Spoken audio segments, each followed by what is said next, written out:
The magic number Americans say they need to retire comfortably right now is $1.46 million. The median American family has 87,000, not 87,000 short, just 87,000 total. And here's the layer that doesn't make it into the headline. Over half of American households, 54%, report having no dedicated retirement savings whatsoever. So the median is already skewed toward people who are at least trying. The average person isn't behind. The average person is not in the building. But this video isn't about the average person. It's about a specific problem, a specific window, and a specific set of moves that only apply if you're somewhere in your early 50s, have some money set aside, and have a creeping suspicion you haven't done enough. Because if that's you, the math is actually on your side, barely, but it's there. Here's what I'm going to show you. There's a precise window between 52 and 62 where the mechanics of retirement planning are fundamentally different from any other decade. The tax code gives you a weapon you didn't have before. The compounding math shifts in a counterintuitive way. And the clock on 3 separate irreversible decisions starts ticking. Miss this window, and you're not just behind, you're locked in. Stay with me, because in about 10 minutes, I'm gonna walk through the one decision that most people at this age get exactly backward, and the math on that mistake costs the average person somewhere between $200,000 and $400,000 in lifetime retirement income. Not from a bad investment, from timing. Think of your retirement nest egg like a boulder rolling down a hill. At 30, the boulder is small. At 40, it's picked up some snow. At 52, that thing is the size of a sedan. And the hill gets steeper between 52 and 65. The problem is most people hit 52 and start worrying about the boulder's size. The real question is whether you're steering it down the right hill. Because once it's off course, you can't pick it up and move it. That metaphor is going to stay with me through this whole video. Boulder, hill, steering. Because the moves at 52 aren't about growing the boulder. They're about setting the trajectory. Let me tell you about a guy named Dennis. Dennis worked in manufacturing management for 30 years. Good salary, company, 401k match, always contributed something. By 52, he had around $280,000 saved. He knew it wasn't enough, but his plan was simple. Work until 65, let the market do its thing, collect Social Security at 67. He never actually ran the math on that plan. He trusted it. At 58, Dennis got laid off. He found freelance work for a while. By 61, his body started giving him trouble. Nothing catastrophic, but enough that full-time work became genuinely difficult. He filed for Social Security at 62 because he had no choice. I'm going to come back to Dennis at the end of this video. But I want you to hold his story because what happened to Dennis is not unusual at all. The most important insight from retirement timing research is that the majority of retirements are involuntary. Health problems, layoffs, and caregiving responsibilities together account for roughly 59% of retirements, meaning fewer than half of Americans actually retire on their own schedule. And a 2018 Urban Institute analysis of full-time workers in their early 50s found that 2 out of every 3 eventually left their jobs involuntarily. 2 out of 3. So when you're 52 with a plan that says, I'll work until 65, the universe has other ideas for about half of you. This is the first place where the 52-year-old window is critical. You have to build a plan that works if everything goes right, and one that works if you're forced out at 58. That means your target date isn't 65, it's 58. If you make it to 65, that's a bonus. But the financial independence number you're building toward needs to survive the freight train. In a few minutes, I'm going to show you the specific tax move that makes the 52 window unique. But first, let me explain why your account balance is actually the wrong thing to worry about. Everyone talks about how much you need to save. Nobody talks about when you earn the right to stop worrying about the first major market crash in retirement. Those are 2 completely different problems. Research by Wade Pfau estimates that approximately 77% of a portfolio's final retirement outcome can be explained by the returns of just the first 10 years. Not the whole 30 years, the first 10. Whether your money lasts 30 years or runs out in 20 comes down almost entirely to what the market does in the first decade after you stop working. And you have zero control over that. Here's how bad the math gets. Your first 5 years of retirement are the danger zone for tapping accounts during a downturn, according to Amy Arnott, a portfolio strategist with Morningstar Research Services. If your portfolio drops by at least 15% during your first year of retirement, and you also withdraw 3.3% of the balance, that combination would increase your odds of depleting the portfolio within 30 years by 6 times compared with someone who has a first-year positive return, according to a 2022 Morningstar report. Same average returns over the full period, different sequence, completely different outcome. Morningstar's 2025 research found that retirees who experienced poor returns in the first 5 years and did not adjust their spending were far more likely to go broke. By the way, hit subscribe if you like the content, otherwise YouTube's algorithm may never show you my videos again. This is sequence of returns risk. And the reason I'm talking about it right now, in a video about being 52, is that the single best time to prepare for sequence risk is the decade before retirement, not the week before you hand in your badge. Now, the moves you make at 52 directly change how exposed you'll be to a bad sequence of returns at 64. You think the problem is your account balance. Actually, the problem is the order in which future returns will show up after you retire, and you can influence that. That's the reversal this whole video is built around. Here's how you actually fix it, and it involves 3 levers. Let me start with the first one, because it is genuinely one of the most underused tools in the American tax code. The catch-up contribution limit for employees aged 50 and over who participate in most 401k, 403b, and governmental 457 plans is increased to $8,000 in 2026, bringing the total possible contribution to $32,500 per year for those 50 and older. And if you happen to be between 60 and 63, there is an enhanced $11,250 super catch-up that replaces the regular $8,000 catch-up, making the total contribution limit in 2026 for people age 60 to 63 $35,750. On top of that, you can make additional catch-up contributions to your traditional or Roth IRA of up to $1,100 in 2026. Now here's the math on what that actually means.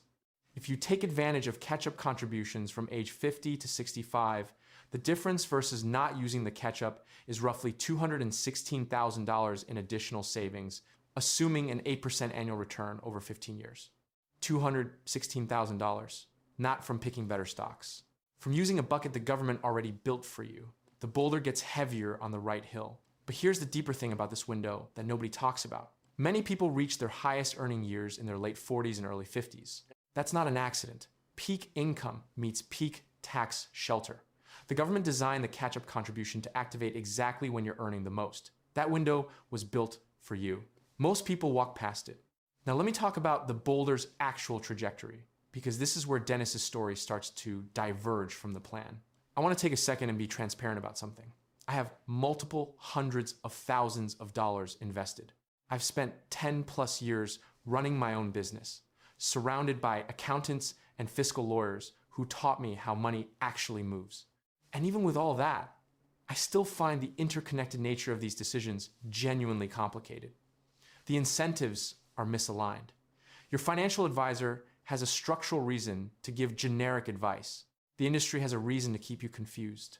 And the tax code is written in a language that only looks like English. Here is the part that never makes it into a retirement calculator. Most of these tools model a clean path to 65 with steady contributions and predictable growth. They don't model the scenario where you get pushed out at 58 with no income, pre-Medicare healthcare costs of over $1,000 a month per person, and a 401k you can't touch without penalty for another year and a half. That's the scenario that wipes people out.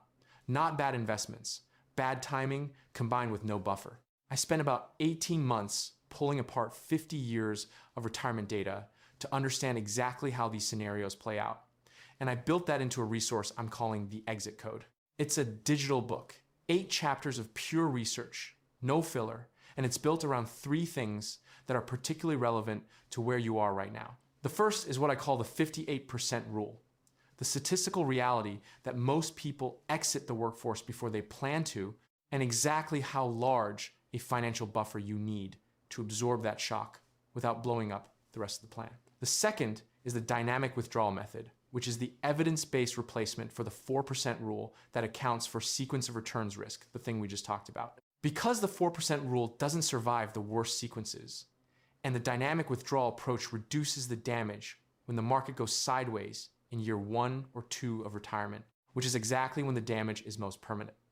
The third piece is the Social Security bridge strategy, which is about how to keep delaying Social Security to age 70 without running out of money in the gap years. That strategy alone can add tens of thousands of dollars in lifetime income for the right person. The knowing and the doing are two different things. I had access to most of this data years ago. It didn't change anything until I turned it into a system. The exit code is that system, the mathematical framework that turns maybe someday into a specific date. You can get it through the link in the description for less than a dinner out. The math in it either confirms you're on track or tells you exactly where the gaps are. Now back to the boulder. I want to build toward something that will rearrange how you think about Social Security, because most people have exactly the wrong mental model for this decision. The conventional advice says, delay Social Security as long as you can, ideally to 70. That advice is broadly correct. Here's the number that makes it visceral. In 2026, if you claim Social Security at age 62, your maximum monthly benefit is $2,969. At full retirement age, it's $4,152. And if you delay until age 70, that maximum peaks at $5,181. The difference between claiming at 62 versus waiting until 70 is $2,212 every single month. For the rest of your life, while the average retiree receives about $2,071 a month in Social Security in 2026, an early claimant at 62 is already below that average and will stay there forever. Meanwhile, someone who waited until 70 is collecting at nearly 2.5 times that rate, and that gap compounds over 20, 25, 30 years of retirement. We're talking about a lifetime income difference that over a 25-year retirement approaches $600,000. The difference between claiming at 62 versus 70 is not marginal. It's a permanent 54 percentage point gap in monthly income for life. The gap between the average retirement age, 62.6, and full Social Security age of 67 means most Americans claim a permanently reduced benefit, not because they want to, because they have no other option by the time the decision arrives. This is the brutal irony. The people most likely to claim at 62 are the people who can least afford to. They've been pushed out of the workforce early, they have no other income, and Social Security is the only lever they can pull. So they pull it, and they lock in a permanently reduced benefit they'll receive for potentially 3 decades. This is the exact freight train that hit Dennis. But now you might think, so the answer is just delay Social Security and problem solved. And here's where it gets really interesting, because it's not that simple. If you're going to delay Social Security to 70, you need income from somewhere else during the gap years. If you retire at 62 and delay Social Security to 70, that's 8 years of covering your own expenses without a paycheck and without Social Security. And one of those years will probably land a market correction directly in your early retirement period, which we just established is the most dangerous time for your portfolio. So you can't solve sequence risk by drawing down assets hard in the gap years and hoping the market cooperates. You've just created a new problem. This is where the Roth conversion ladder, and I think this is genuinely the most underused strategy for people in their 50s, starts paying off exactly when you need it. Here's the basic mechanic. The Roth conversion ladder is a tax and retirement strategy that allows you to access retirement funds before age 59.5 without paying penalties. By converting money from a traditional IRA or 401k to a Roth IRA each year and waiting 5 years to access those conversions, you create a ladder of penalty-free withdrawals. Every conversion starts its own independent 5-year clock, beginning on January 1st of the conversion year. A 54-year-old who converts $60,000 in 2026 can pull that exact $60,000 out of the Roth IRA in 2031 with zero penalty and zero additional tax. So a 52-year-old who starts converting today has penalty-free Roth money available at 57, well before the 59.5 gate, before Social Security decisions get forced, before the market picks which year to punish you. And if you keep laddering every year, you build a reliable stream of tax-advantaged income that bridges the gap between early retirement and the age at which you claim Social Security on your own terms.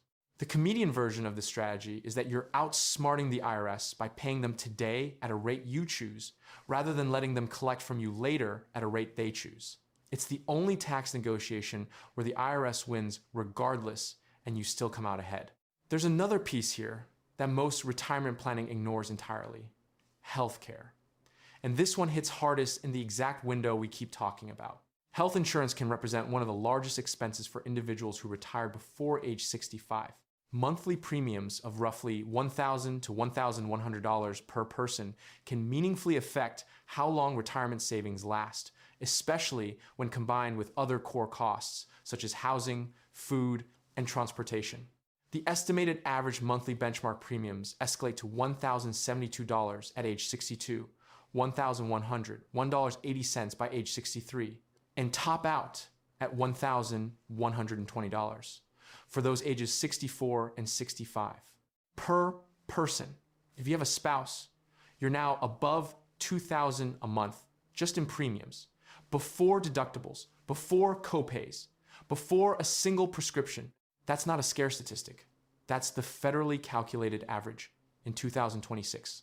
A 2026 report by EBRI found that some couples may need up to $469,000 in savings to cover their healthcare expenses in retirement. To have a 90% chance of meeting their healthcare spending needs in retirement, a man will need to have saved $212,000, and a woman will need to have saved $252,000, according to the EBRI report. That's from age 65, when Medicare already exists. If you're bridging the pre-Medicare gap on top of that, you're adding tens of thousands more in costs during the exact window when your portfolio is most vulnerable. You're withdrawing hard to cover health costs, which is itself a form of sequence damage. Two problems compounding each other in the worst possible timing. Here's the additional layer that makes this a genuine trap. The ACA subsidy cliff is back in 2026. Federal help cuts off above 400% of the federal poverty level, which is roughly $62,600 for a single person. Early retirees drawing from investment accounts can land just above that line without much effort. And if they do, their annual premiums could more than double. So if you're withdrawing from your traditional 401k during the pre-Medicare years, every dollar you pull counts as income. Push past the cliff, lose all subsidies.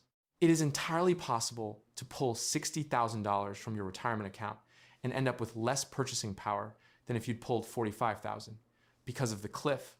An older guy I know went through this, called me in a bit of a panic. "Tom, I thought I was being careful. I was pulling from savings. My wife was pulling from her IRA. He was barely over the threshold. The subsidy evaporated. He spent the next year restructuring everything. The damage wasn't catastrophic, but it was avoidable. And it would have been completely avoidable if the Roth ladder had been started 5 years earlier." Roth IRA distributions don't count toward modified adjusted gross income. Withdrawals from a traditional 401k or IRA do. If you have both, drawing from Roth accounts first can keep your MAGI below the thresholds that shrink or eliminate your subsidy. Someone who built a Roth ladder starting at 52 can pull from that tax-free pool during the pre-Medicare years without triggering the subsidy cliff. Their healthcare costs are dramatically lower. Their retirement savings last longer. The person who didn't start at 52 is pulling from traditional accounts, triggering income, losing subsidies, and paying 2 to 3 times more for healthcare during the window when their portfolio is most fragile. That's not an investment problem. That's a sequencing problem that was set in motion years before retirement. Entirely solvable at 52, much harder to solve at 61. Let me make this real with a single case study. Take someone I'll call Mark. He's 52. He's got $280,000 in a traditional 401k, earns $110,000 a year, is married, owns a home. Average savings for someone in the 45 to 54 age bracket is $313,220. So Mark is roughly in that range. By any normal measure, he's not catastrophically behind, but he's not on track either. Mark does nothing for the next 3 years. At 55, he decides to get serious. The problem? If Mark does nothing until 55, he's missed 3 years of catch-up contributions at $31,000 per year. That's not $93,000 in lost savings. That's closer to $110,000 by retirement, assuming 7% annual growth over 10 remaining years. And he's missed 3 years of Roth conversion runway, meaning the ladder that would have been accessible at 60 is now only accessible at 63. His pre-Medicare window is compressed. His ACA subsidy management is harder. Now model the same Mark. Starting at 52, he maxes his 401k catch-up every year at $31,000. He converts $20,000 a year to Roth, paying the taxes out of existing cash, keeping the conversion below the 22% bracket. He redirects the full employer raise he gets at 54 into his 401k. His wife opens a Roth IRA and maxes it at $8,600 per year. By 65, Mark has approximately $980,000 in his 401k, around $130,000 in Roth IRA, and a Social Security benefit at 67. That's roughly $3,000 a month because he chose to delay instead of panic claiming at 62. He also has a 5-year Roth ladder he built from 52 to 60, meaning if he wants to retire at 62, he has 5 years of accessible Roth income to bridge the gap without triggering Medicare subsidy cliffs. He can retire at 62 on Roth money and pay dramatically less for healthcare in the pre-Medicare window. The Mark who started at 55 is retiring at 65 instead of 62. His window of choice got smaller because he waited. And waiting cost him roughly $250,000 in compounding and tax savings combined. Not from bad investments, from inaction during the one window where action had the highest leverage. Now, I want to talk about the 4% rule, because it's the piece of conventional retirement wisdom that most confidently promises you something it cannot guarantee. Bill Bengen introduced the 4% rule in a 1994 paper published in the Journal of Financial Planning, based on historical U.S. stock and bond returns dating back to 1926. His research found that a retiree withdrawing 4% of a balanced portfolio in year one and adjusting for inflation each year after would not run dry over 30 years, and it held up well for a long time. Bengen himself has since revised the figure upward, most recently suggesting 4.7% as the worst-case historical safe withdrawal rate. He told CNBC in 2025 that retirees who stick with just 4% are likely cheating themselves a little bit of the retirement they earned. But even 4.7% assumes average market conditions. It doesn't assume a 15% drop in year one. It doesn't assume you're also paying $2,000 a month in pre-Medicare premiums at the exact moment your portfolio is shrinking. High inflation early in retirement compounds the damage, since your cost of living adjustments force ever larger withdrawals from an already stressed nest egg. If you retired during the 2022 bear market while inflation hit 9.1%, a rigid withdrawal plan would have taken a serious hit to long-term sustainability. The 4% rule is a long-term average applied to a short-term crisis, and the math breaks when the crisis happens in the first 5 years. Flexible strategies protect against this by automatically reducing spending when the portfolio drops, preserving capital for the eventual market recovery. Even small adjustments, pulling 3.5% instead of 4% during a bear market, can significantly extend a portfolio's life. There's one more dimension here, and it's one that doesn't get nearly enough airtime. According to the 2025 Social Security Trustees Report, trust fund reserves are projected depleted through 2034, after which incoming revenue would likely cover about 81% of those benefits if no changes are made. I'm not predicting collapse. I'm saying the funding math is getting tighter, not looser, and waiting until 70 while counting on 100% of projected benefits is a bet you should make with eyes open. I sometimes imagine what I'd say to the typical financial advisor who gives a 52-year-old a plan. Max your 401k and wait. And the imaginary conversation goes like this. The advisor says, max your 401k and wait. I say, wait for what exactly? Wait for a layoff at 58? Wait for a market correction in year one of your withdrawals? The advisor says, well, over the long term. And I say, the long term assumes you get to choose when the short term starts. Your financial advisor will not hand you this.